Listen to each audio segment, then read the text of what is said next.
Alhamdulillah atas segala nikmat yang Allah berikan kepada kita, terutama nikmat iman dan nikmat Islam, dan mudah-mudahan Allah sempurnakan dengan nikmat ihsan, sehingga kita dapat melanjutkan mudzakarah kita pada kitab Durus Tauhid yang alhamdulillah kita pada pelajaran kitab Durus Tauhid ini fi wasyakil intihad sudah mulai di ujung kitab. Insyaallah 2 pertemuan lagi kita hatam kitab Durus Tauhid, di mana di penghujung pembahasan dari kitab Durus Tauhid, setelah selesai membahas tentang syafaat baginda Nabi Muhammad sallallahu alaihi wasallam, penulis dari kitab Durus Tauhid ini menyertakan di dalam kitabnya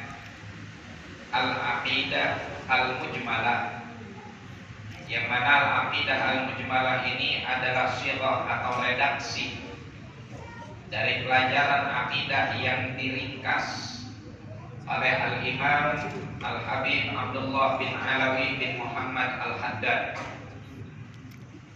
Dan redaksi ini di beberapa madrasah dijadikan sebagai satu bacaan wajib yang harus dibaca oleh para thalabatul ilm, oleh para santri-santri mereka sebelum masuk ke dalam kelas.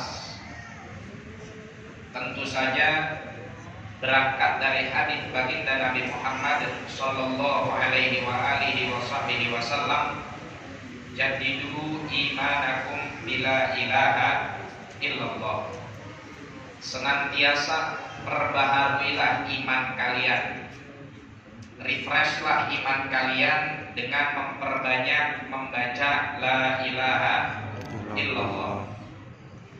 Dan kalimat tauhid ini menurunkan kepada kita disiplin ilmu yang kemudian telah kita bahas selama kurang lebih 3 tahun, ya, 3 tahun lebih bahkan, alhamdulillah, yaitu pelajaran-pelajaran yang kita sebut dengan materi tauhid. Karena pelajaran tauhid dengan 3 pembahasan utamanya, yaitu masalah ilahiyah, masalah nubuat, dan masalah ghaibiyah, ini semua bermuara kepada la ilaha illallah Muhammadun Rasulullah. Dan sebagaimana telah kita pelajari pada pertemuan-pertemuan sebelumnya, bahwa iman manusia seperti kita ini yazidu wa yanqusu. Inda ahli sunnatil asy'ariyah, iman kita ini yazidu bil ta'ah wa yanqusu bil maksiyat. Nambah kalau lagi dengan ketaatan, wa yanqusu, dan iman kita berkurang dengan kemaksiatan. Maka dari itu Nabi sallallahu alaihi wasallam pernah bersabda, la yazni zani hina yazni wa huwa mu'min. Tidaklah seorang penzina itu berzina ketika dia zina dalam keadaan mukmin. Wala yaqtulul qatilu hina yaqtul wa huwa mu'min. Dan tidaklah seorang pembunuh itu membunuh pada saat dia membunuh dalam keadaan iman. Mal makna dari hadis ini tentunya adalah bahwa al-maksiyat tanqusul iman. Kemaksiatan itu bisa mengurangi keimanan kita. Andai kata iman kita berada pada level tertinggi, maka sudah barang tentu kemaksiatan tersebut akan kita hindarkan. Namun kenapa kita terjerumus kepada kemaksiatan tersebut? Nah, ini iman kita baterainya lagi lemah. Maka perlu dicas dengan memperbanyak zikir la ilaha illallah, juga senantiasa mendengungkan di dalam hati kita dan di benak kita, di antaranya adalah Al-Aqidah Al-Mujmalah yang dituliskan oleh Imam Abdullah bin Alawi bin Muhammad Al-Haddad.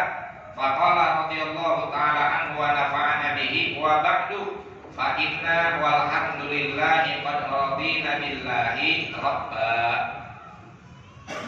Sesungguhnya kita dan segala puji bagi Allah, qad radina billahi rabba, telah mengikhlaskan, telah meridhoi, berserah diri mengakui bahwasanya Allah Subhanahu wa taala adalah Tuhan kita. Dan ini adalah pengakuan bukan sembarang pengakuan. Pengakuan yang akan membedakan nasib manusia. Siapa yang mengakui dan meyakini bahwa Allah Subhanahu wa taala sebagai Tuhannya, maka Allah Subhanahu wa taala akan selamatkan dia. Sebagaimana telah kita pelajari pada masalah atau pada pembahasan di dalam ilmu tauhid ini di bab-bab awal tentang iman dan juga kekufuran.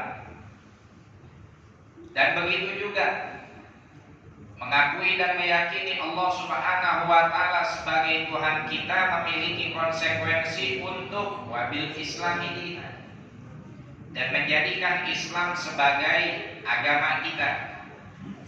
Wa bi sayyidina Muhammadin sallallahu alaihi wa alihi wa sahbihi wa sallam nabiyya wa rasulah. Sekaligus juga kita meyakini bahwasanya Nabi Muhammad sallallahu alaihi wa alihi wa sahbihi wa sallam adalah nabi dan juga utusan Allah.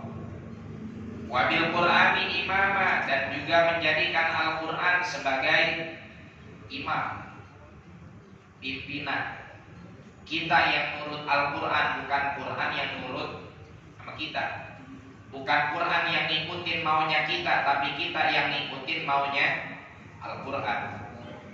Wabil Ka'bah qiblata, dan juga menjadikan Ka'bah sebagai kiblat. Wabil mu'minina ikhwana, dan menjadikan orang-orang yang beriman sebagai saudara kita. Ini pengakuan bukan pengakuan sembarangan jamaah sekalian yang dimuliakan oleh Allah. Ini adalah pengakuan yang membawa orang yang mengakuinya kepada keselamatan yang abadi di dunia dan di akhirat. Bagaimana tidak? Bahwa Allah Subhanahu wa taala adalah satu-satunya zat yang layak untuk kita sembah. Siapapun yang memiliki kedudukan yang tinggi di hati kita, apapun yang memiliki kedudukan berharga di diri kita, tidak akan pernah mampu melebihi Allah Subhanahu wa ta'ala.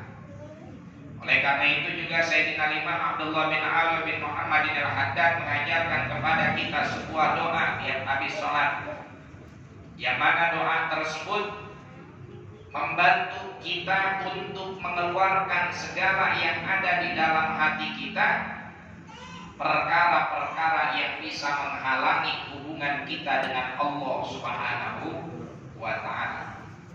Apa doa tersebut? Allahumma akhrij min qalbi kulla qadarin lid dunya wa kulla mahallin lil khalq yamilu bi ila maksiatik aw yusduluni an ta'atik aw yahulu baini wa baina ma'rifatikal khassah wa mahabbatikal khalisah. Apalah bilangin lagi kan?